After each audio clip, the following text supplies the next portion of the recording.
اعوذ باللہ من الشیطان الرجیم بسم اللہ الرحمن الرحیم 10th کلاس کے لیے سورہ احزاب کا آج پہلا لیکچر ہے اور سورہ احزاب قرآن مجید کا 33واں سورہ اور اس سورہ کا نام سورہ احزاب اس لیے رکھا گیا کیونکہ احزاب جمع ہے حزب کی اور حزب کے معنی ہیں گروہ یا لشکر یا فوج کے معنی میں آتا ہے۔ اسی مناسبت سے اس سورہ کا نام سورہ احزاب رکھا گیا ہے اور سورہ احزاب اس میں جنگ خندق یعنی جنگ احزاب کا بھی تذکر ہے، اس لیے سورہ کا نام سورہ احزاب رکھا گیا ہے۔ یہ مختصر سا تعارف ہے سورہ احزاب کا، اور آیت نمبر اس کی 1 کی ہم تشریح شروع کر دیتے ہیں۔ بسم اللہ الرحمن الرحیم۔ یا ایہا النبی اتق اللہ ولا تطع الکافرین والمنافقین ان اللہ کان علیما حکیما۔ آیت کا ترجمہ جو ہے لفظ بلفظ ایک دفعہ آپ دیکھ لیں۔ یا ایہا النبی، اے نبی، اتق اللہ، اللہ سے خدا سے ڈرتے رہنا، ولا تطع الکافرین والمنافقین، ولا تطع کہا نہ ماننا کافروں اور منافقوں کا۔ سلیس ترجمہ اس کا کتاب کا آپ کے جو ہے دیا ہوا ایسے ہی اس کا ترجمہ ہوگا، اے پیغمبر خدا سے ڈرتے رہنا اور کافروں اور منافقوں کا کہا نہ ماننا۔ آگے آیت ہے اگلا ایسا، ان اللہ کان علیما حکیما، ان اللہ بے شک خدا، کان ہے، علیما جاننے والا، حکیمہ حکمت والا۔ یہ آیت کا ترجمہ لفظ بلفظ ترجمہ اور اس کے بعد سلیس ترجمہ، جس کو آپ فیڈرل بورڈ کے پیپر میں با محاورہ ترجمے کے ساتھ سوال آتا ہے، 9 نمبر کا جو سوال آتا ہے اس میں سے۔ آیت کی تشریح اب دیکھیں، اللہ تبارک تعالیٰ اس آیت میں مخاطب ہیں اپنے نبی سے کہ اے نبی اتق اللہ، خدا سے ڈرتے رہنا، ولا تطع الکافرین والمنافقین، اور کافروں اور منافقوں کا کہا یا ان کا کہنا یا ان کا مشورے پر عمل نہیں کرنا۔ بے شک خدا جاننے والا اور حکمت والا ہے۔ آیت کے اس میں مخاطب اللہ تبارک تعالیٰ کا جو ہے وہ نبی ہیں، اور اس آیت کا مختصر سا شان نزول بھی ہے کہ اللہ تبارک تعالیٰ کہ نبی جب مکے سے ہجرت کر کے مدینے آئے تو دیکھا کہ انہوں نے اسلام روز بروز ترقی کر رہا ہے اور ان کے ہر حربے کفار مکہ کے ناکام ہو رہے ہیں، اس لیے انہوں نے یہ سوچا، ابو سفیان اور اس کے ساتھ ایک گروپ نے، کہ جا کر نبی سے ہم ایک معاہدہ کر لیتے ہیں، اور اس کے لیے انہوں نے ایک گروپ تشکیل دے دیا۔ آیت میں 2 لفظ استعمال کیے گئے ہیں، لا تطع الکافرین، کافروں کی اطاعت نہیں کرنا، والمنافقین، اور منافقوں کا کہا نہیں ماننا۔ کافروں میں سے ابو سفیان اور اس کے ساتھی وہاں سے مکے سے جو آئے، اور والمنافقین، اور منافقوں میں سے جو مدینے میں پہلے سے موجود تھا عبداللہ بن ابی، یہ منافق ہے۔ تو یہ مکے سے جو ابو سفیان کا گروہ ہے، یہ چند افراد آتے ہیں مدینے میں آ کر جو ہے یہ جو منافق تھا مدینے میں رسول اللہ کے اس کے جو ہے قرب جوار میں رہتا تھا، مسلمان اپنے آپ کو کہتا تھا زبان سے، اس کے بعد رکتے ہیں، اور پھر یہ سب مل کر یعنی کافر جو مکے سے آئے ابو سفیان کے ساتھ، اور جو منافقین میں سے عبداللہ بن ابی جو آلریڈی مدینہ میں تھا، یہ گروپ بنا کر رسول اللہ کے پاس یعنی جو ہے جانے کا ارادہ کر لیتے ہیں کہ ان سے ایک معاہدہ کر لیتے ہیں۔ تو اب یہ اپنی پوری پلاننگ کے تحت جس طرح انہوں نے وہ کی تھی، پلاننگ کی تھی، منصوبہ بنایا تھا، تدبیر کی تھی، ویسے ہی یہ رسول اللہ کے پاس آتے ہیں اور کہتے ہیں کہ یا رسول اللہ، ہم آپ سے کچھ گفتگو کرنا چاہتے ہیں، بات چیت کرنا چاہتے ہیں۔ رسول اللہ نے کہا کہیے کیا مسئلہ ہے؟ تو انہوں نے کہا اپنا مدعا، جو منصوبہ، جو تدبیر انہوں نے بنایا تھا، انہوں نے کہا کہ اس طرح ہے کہ ہم یہ چاہ رہے ہیں کہ آپ ہمیں جو ہے 2 سال کے لیے اجازت دے دیں ہم کہ ہم بتوں کی عبادت کریں، آپ ہمیں اس کی اجازت دے دیں کہ ہم 2 سال بتوں کی عبادت کریں، اس کے بعد آپ جو کہیں گے، جس طرح آپ توحید کا درس دیتے ہیں، ہم اس کو ماننے کے لیے تیار ہو جائیں گے۔ اب وہ رسول اللہ سے یہ کہہ رہے تھے کہ ہمیں بت پرستی اور شرک کی ہمیں اجازت دے دیں، دوسرے الفاظ میں رسول اللہ سے وہ شرک کی اجازت مانگ رہے تھے۔ رسول خدا جو مجسمے شریعت پیکرے جو ہے وہ شریعت ہیں، مجسمہ شریعت، وہ ایک لمحے کے لیے بھی توحید کے ہٹ کر جو ہے کوئی اجازت نہ اللہ کی طرف سے نبی کو ہے اور نہ نبی اجازت دے سکتے ہیں۔ اس لیے رسول اللہ ان کے اس منصوبے کو سرے سے ان کو جو ہے منع کر دیا، اور یوں جو ہے ناکام و نامراد جو ہے یہ واپس چلے گئے، یہ کافر جو منافق جو آئے تھے رسول اللہ کے پاس۔ اسی مناسبت سے اللہ تبارک تعالیٰ یہ فرما رہا ہے کہ اس آیت میں اس شان نزول کے مطابق کہ اے نبی اللہ سے ڈرتے رہو، ان کافروں اور منافقوں کا جو آپ کو مشورے دیتے ہیں اپنے آپ کو چالاک یا اپنے نبی سے اپنے آپ کو زیادہ جو ہے ذہین سمجھ کر، خدا اپنے نبی سے مخاطب فرماتے ہیں یہ نبی اس قسم کے جو ہے مشوروں پر عمل نہیں کرنا، بے شک خدا جاننے والا ہے اور حکمت والا بھی ہے۔ یہ ایک آیت کی پوری جو ہے تشریح ہے۔ اگلی آیت ہے وَاتَّبِعْ مَا يُوحَى إِلَيْكَ مِن رَّبِّكَ إِنَّ اللَّهَ كَانَ بِمَا تَعْمَلُونَ خَبِيرًا وَتَوَكَّلْ عَلَى اللَّهِ وَكَفَى بِاللَّهِ وَكِيلًا۔ وَاتَّبِعْ اور اتباع کر، کتاب کے آخر میں جو ہے اس کا ترجمے کے اینڈ میں دیا ہے، اور پیروی کیے جانا، آپ کی بک کے نیچے دیا ہوا ہے ترجمہ، وَاتَّبِعْ اتباع کرو، پیروی کرنا، ما یوحا جو یوحا وحی کی جاتی ہے، الیکا آپ کی طرف، من ربکا تمہارے پروردگار کی طرف سے، یہ اس کا لفظ بل ترجمہ ہے۔ اب سلیس ترجمہ اس کا وَاتَّبِعْ مَا يُوحَى إِلَيْكَ مِن رَّبِّكَ، اس کا پورا ترجمہ یہ ہو گیا، اور جو کتاب تم کو تمہارے پروردگار کی طرف سے وحی کی جاتی ہے، وَاتَّبِعْ اسی کی پیروی کیے جانا۔ اللہ تبارک تعالیٰ فرما رہا ہے کہ اے نبی آپ نے تو پہلے اس سے آیت میں کہا کہ جو ہے پہلی آیت میں نہیں کیا، لا تطیع کے ذریعے سے، اب امر کر رہا اللہ تبارک تعالیٰ اس آیت میں، آیت نمبر 2 میں، وَاتَّبِعْ اتباع کر، امر دے رہا، حکم کر رہا اللہ، جو وہی تمہارے طرف تمہارے پروردگار کی طرف سے کی جاتی ہے اسی کی پیروی کیے جانا۔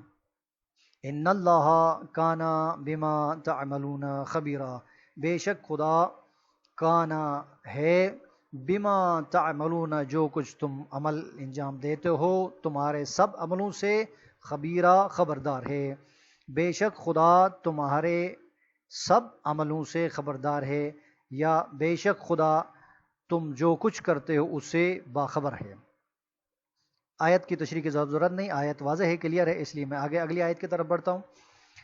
آیت نمبر 3 ہے وَتَوَكَّلْ عَلَى اللَّهِ وَكَفَى بِاللَّهِ وَكِيلًا۔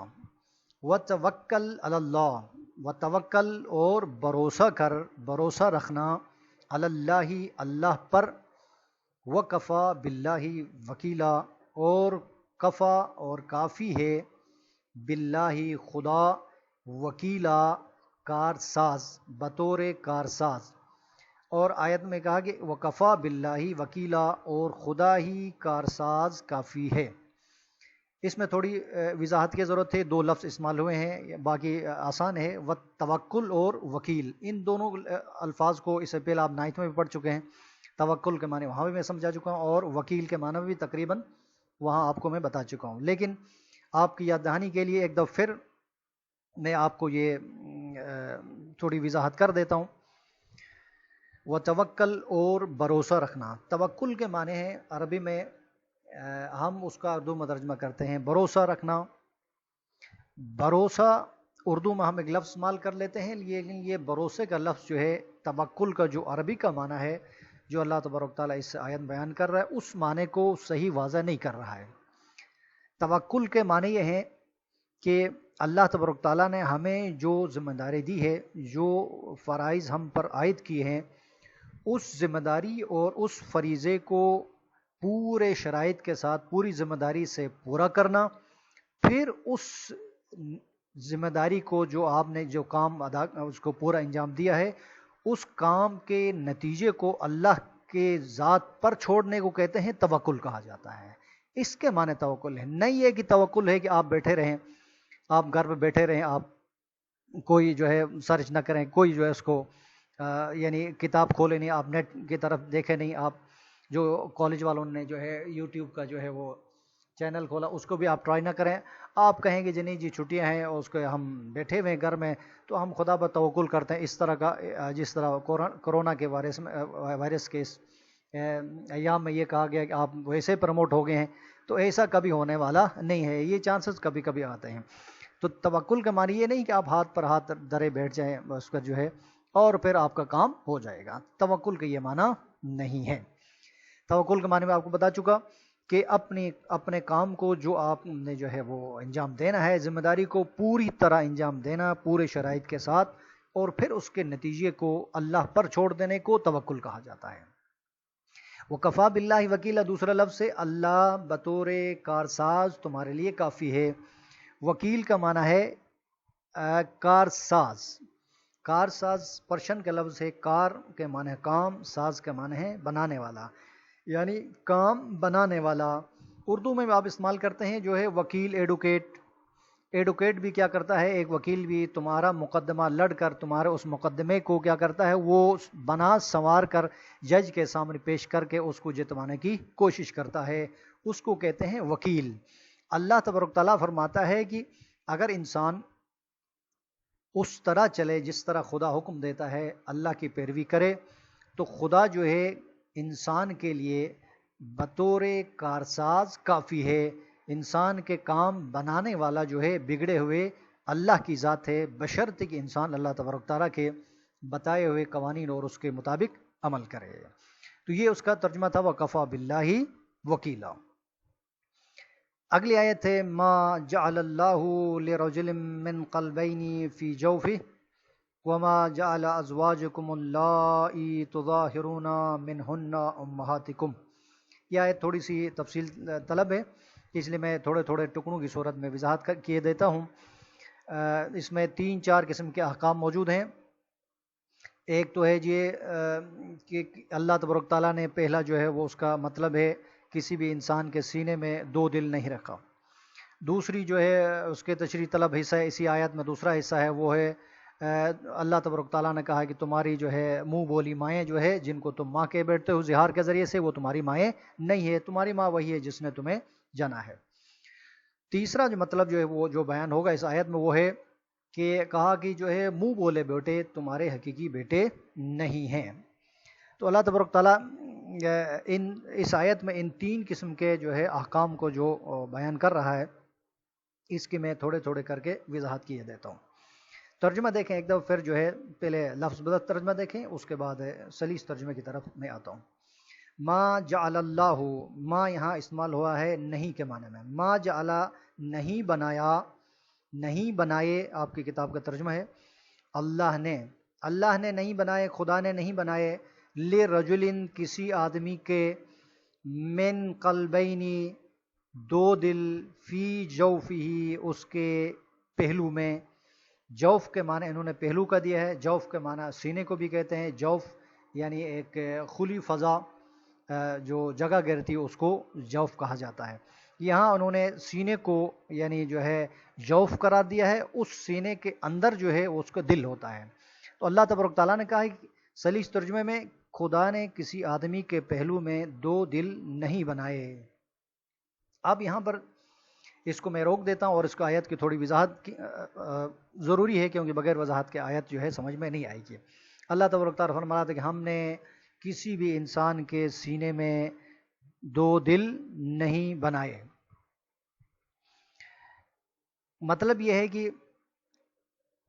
اللہ تبارک تعالیٰ اس آیت میں یہ کہنا چاہ رہا ہے کہ ان منافقوں کی طرف اشارہ ہے کہ منافق جو یہ سمجھ رہے تھے کہ ہم دل سے تو اسلام کی مخالفت کریں گے، کفر کی طرف جائیں گے، اور زبان سے ہم کلمہ پڑھ کر رسول اللہ کے اس کے اصحاب میں شامل ہو کے اس کی صف میں بیٹھ کر یعنی اپنے آپ کو مسلمان کے اس کے جو ہے وہ دائرے میں وہاں رکھیں گے، اس سے محفوظ رہیں گے، اور دل میں جو ہے وہ اپنے جو اس میں جو ہے کفر کے اس میں باقی رہیں گے۔ تو اللہ تبارک تعالیٰ نے کہا کہ جو ہے جو انسان نے کو اللہ تبارک تعالیٰ نے جو ہے اعضاء و جوارح دیے ہیں، ان میں سے ایک اہم جو ہے اس کے وہ ہے ایک دل ہے، ایک قلب ہے۔ قلب کی اللہ تبارک تعالیٰ نے یہ خصوصیت رکھی ہے کہ قلب جو ہے ایک ہی وقت میں کسی بھی انسان کی اس دل میں یا محبت ہوگی یا اسی انسان سے نفرت ہوگی۔ یہ ممکن ہی نہیں ہے کہ اللہ تبارک تعالیٰ نے قلب ایسا بنایا ہی نہیں ہے کہ اسی ایک ہی انسان سے ایک ہی ٹائم میں اس سے محبت بھی ہو اور اسے نفرت بھی ہو، یہ ممکن نہیں ہے۔ تو قلب کی یہ خصوصیت ہے۔ اسی طرح اللہ تبارک تعالیٰ نے ان کو یہ سمجھایا کہ میں نے آپ کے سینے میں ہر انسان کے، جسے انسان کہا جاتا ہے، ایک دل رکھا ہے، ایک ہی ٹائم میں ایک انسان سے ایک چیز سے یا محبت ہوگی یا نفرت ہوگی۔ دونوں کا نہیں ہو سکتا ہے کہ ایک ہی وقت میں ایک انسان سے محبت بھی ہو اور اسے نفرت بھی ہو۔ تو اللہ تبارک تعالیٰ یہاں پر ان منافقین کو یہ سمجھانا چاہ رہا ہے، ایسا نہیں ہے کہ میں نے تمہیں دو دل دیے ہوں، ایک دل سے تم اسلام سے محبت رکھو اور دوسرے دل سے تم اسلام سے نفرت رکھو اور کفر سے محبت کرو، ایسا نہیں ہے۔ یا تو تمہیں جو ہے تمہارے دل میں اسلام سے محبت ہوگی یا تمہارے دل میں اسلام سے نفرت ہوگی، تیسری بات ممکن ہی نہیں ہے۔ تو اللہ تبارک تعالیٰ نے اس آیت میں ان کو سمجھایا کہ فطرت کا جو ہے یہ قانون ہے کہ اللہ تبارک تعالیٰ نے جو دل بنایا ہے اس دل میں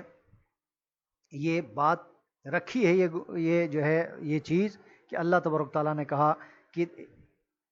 میں نے تمہیں جو دل دیا ہے اس دل میں ایک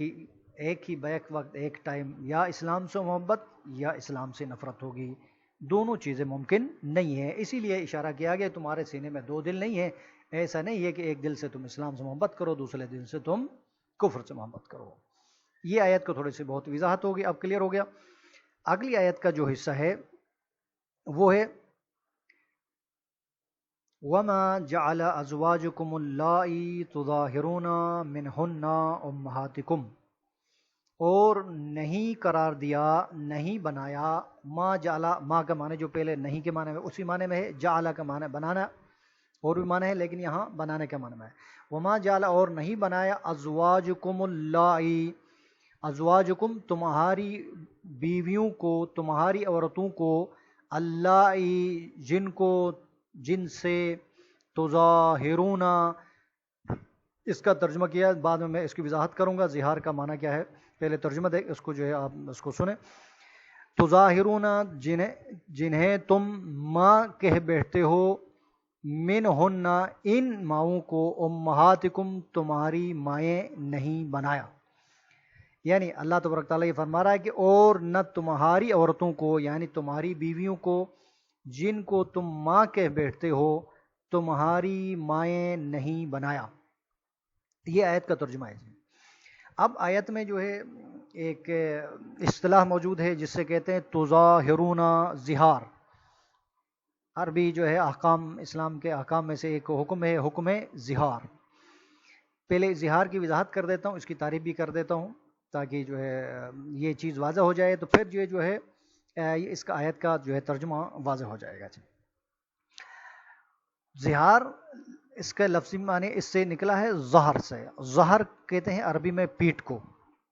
تظاہرون اسی سے ہے، یہ اصطلاح ہے، یہ حکم ظہار۔ ظہار کہتے ہیں کہ کوئی بھی مرد، ظہار کی تعریف کر رہا ہوں ابھی، ٹھیک ہے، اگر کوئی شارٹ آنسر میں کوئی سوال آ جائے ظہار کس سے کہتے ہیں، اور اگلا حصہ ہوتا ہے جواب کا، سوال کا جو ہے ظہار، حکم ظہار کیا ہے، تو یہ اس سوال کا میں جواب دے رہا ہوں ابھی، اور آپ سے پوچھا بھی جائے گا ایک شارٹ آنسر کی صورت میں۔ میں پیپر میں بھی یہ اکثر دیتا رہتا ہوں اور فیڈرل بورڈ کے اندر بھی یہ سوال آ سکتا ہے، تو اس کو آپ نے ذہن میں رکھنا ہے، اس ٹرم کو۔ ظہار کی تعریف، ظہار کوئی بھی مرد اپنی بیوی سے یہ کہے کہ تمہاری پشت میری ماں کی پشت جیسی ہے، بیوی کی پشت کو پیٹھ کو اپنی ماں کی پشت اور پیٹھ سے تشبیہ دینے کو زہار کہتے ہیں۔ اب یہ حکم جو ہے قبل اسلام بھی موجود تھا دور جاہلیت میں، اور یہی لوگ مسلمان ہو کے اسلام لے کے آئے، تو ابتدا میں جو ہے یہی حکم اسلام لانے کے بعد بھی یہ حکم یعنی جو ہے بعض اس رسم پر باقی رہتے تھے۔ تو اب اسلام نے یہ کہا کہ جو ہے کہ جس نے اسلام لانے کے بعد اس قسم کا جو ہے یہ اس قسم کی تشبیہ دے دے، اپنی بیوی کو یہ کہے کہ جو تمہاری پشت میری ماں کی پشت جیسی، تو اس صورت میں اس مسلمان کا حکم کیا ہے؟ اس کی بیوی اس کے لیے حلال رہے گی یا کیا ہوگی؟ تو شریعت نے کہا کہ یہ جو تعریف ہے، اس تعریف کے بعد اب اگلا جو حصہ ہے سوال کا، جو میں نے آپ کو کہا تھا کہ زہار کس سے کہتے ہیں، اور اگلا حصہ ہے زہار، حکم زہار کیا ہے؟ حکم زہار بتاتا ہوں اب اسلام کی نظر میں۔ اگر کوئی مسلمان ہونے سے پہلے یہ جو ہے وہ اس کو زہار کر دے، تو ان کا اپنے جو ہے دور جاہلیت میں اس کو وہ ایک اپنے بیوی سے علیحدہ ہو جاتے تھے، ہمیشہ کے لیے وہ ایک یعنی قسم کی طلاق سمجھتے تھے۔ یہ دور جاہلیت کی بات تھی، ان کا وہ حکم تھا۔ لیکن اس کو رسم کو اگر کوئی ان الفاظ کو اگر کوئی جو ہے تشبیہ کو جو ہے اسلام لانے کے بعد اگر وہ تشبیہ دے دیتا ہے، تو اسلام کو اس کو جو ہے نے حکم یہ لگایا کہ جو بھی اسلام کے جو ہے اس کے حکم جو ہے ایسا جو ہے تشبیہ دے دے، تو کہا کہ اس پر اللہ تبارک تعالیٰ نے جو ہے کفارہ جو اس پر لازم کر دیا کفارہ یعنی ایک قسم کا جرمانہ لگایا اس پر کہ وہ کفارہ دے دے گا، اور جب تک وہ کفارہ نہیں دے گا اس وقت تک اس کی بیوی عارضی طور پر حرام رہے گی۔ جیسے ہی وہ کفارہ ادا کرے گا، بیوی اس کے لیے حلال ہو جائے گی، اور کفارہ جو ہے اس کے لیے غلام آزاد کرنا، 60 مسکینوں کو جو ہے کھانا کھلانا، یا 2 مہینے مسلسل روزہ، ان میں سے کوئی ایک جو ہے یعنی جو ہے وہ کفارہ ادا کرے، تب جا کر اس کی بیوی اس کے لیے حلال ہوگی۔ تو اب اس کی وضاحت جو ہے تشریح ہو گئی تو زہار کی۔ اب ایک آیت کو ہم اس کو پڑھ کے دیکھتے ہیں کہ فرمایا کہ اللہ تبارک تعالیٰ نے ان تمہاری بیویوں کو جن کو تم ماں سے تشبیہ دے کر ایک ماں کی جگہ میں اس کو بٹھا کر، ماں کیونکہ محترم ہستی ہے، محترم ہستی کی جگہ میں اس کو بٹھا کر اہل جو ہے وہ دور جاہلیت کے یہ کفار جو ہے اس کو ماں کا درجہ دے کر اس سے یعنی قریب اس کے پاس نہیں جاتے تھے، اس سے ہمیشہ کے علیحدہ ہو جاتے تھے۔ اب اللہ تبارک تعالیٰ یہ فرماتا ہے اس آیت میں کہ ایسا نہیں ہے کہ جن کو تم ماں کے بیٹھے ہو، جن بیویوں کو تم اپنی ماں سے تشبیہ دے کے بیٹھ گئے ہو، اس سے تمہاری ماں جو ہے وہ یعنی تمہاری وہ ماں نہیں بن جاتی ہے، تمہاری ماں وہی ہوگی جس نے تمہیں جنا ہے۔ تو اس لیے اللہ تبارک تعالیٰ نے اس آیت میں کہا کہ تمہاری بیویوں کو جن سے تم زہار کرتے ہو، ہم نے تمہاری مائیں نہیں بنایا، اس لیے تمہاری 2 مائیں نہیں ہو سکتی، ایک ہی ماں ہوگی جس نے تمہیں جنا ہے۔ تو یہ اب آیت کلیئر ہو گئی کہ اس میں اس کی طرف اشارہ کیا گیا کہ اللہ تبارک تعالیٰ نے کہا کہ تمہاری 2 مائیں نہیں ہو سکتی، ایک ہی تمہاری ماں ہو سکتی ہے، وہی جو جس نے تمہیں جنا ہے۔ تو آیت کا اب جو ہے مفہوم کلیئر ہو گیا۔ ترجمہ یہ کہا کہ جو ہے اور نہ تمہاری عورتوں کو جن کو تم ماں کے بیٹھتے ہو تمہاری ماں بنایا، اور نہ تمہارے لیپالوں کو تمہارے بیٹے بنایا۔ اگلی تشریح جو ہے اگلے لیکچر میں انشاءاللہ، آج کا لیکچر جو ہے اتنا کافی ہے کیونکہ ہمیں بتایا گیا ہے کہ 20 سے 25 منٹ کا ایک لیکچر کا کہا گیا، تو انشاءاللہ نیکسٹ لیکچر میں جو ہے ہم اس کو جو ہے پڑھیں گے۔ تو اب آپ نے کیا کرنا ہے، اس کو جو میں نے جو ہے وہ بتایا ہے آپ کو جو ہے تشریح کی ہے، اور اس کے جو ہے ترجمہ باماورہ اور کچھ خاص پوائنٹس آپ کو بتائے گئے ہیں۔ پہلی آیت کے شان نزول بتایا، یہ آپ کو ہوم ورک ہو گیا، اور پھر توکل کے معنی بتائے میں نے، مفہوم وکیل کے معنی بتائے ہیں۔ پھر اگلی آیت کو آیت نمبر 3 کا میں نے بتایا ہے کہ کسی بھی انسان کے سینے میں 2 دل نہیں رکھے، اس کا میں نے وضاحت کیا ہے۔ اس کو جو ہے آپ نے اس کو ذہن میں رکھنا ہے اور اس کو چیک کرنا ہے۔ اور پھر اس کے بعد حکم اسلام میں زہار اور حکم زہار کے بارے میں جو میں نے بتایا آپ کو، یعنی اس کو آپ نے ذہن میں رکھنا ہے، اور آخر ایکسرسائز کے سوالوں کے جوابات انشاءاللہ میں اس سے لیکچر کے جو سبق کے اینڈ میں جو ہے میں آپ کو بتا دوں گا جی۔ والسلام علیکم ورحمۃ اللہ وبرکاتہ۔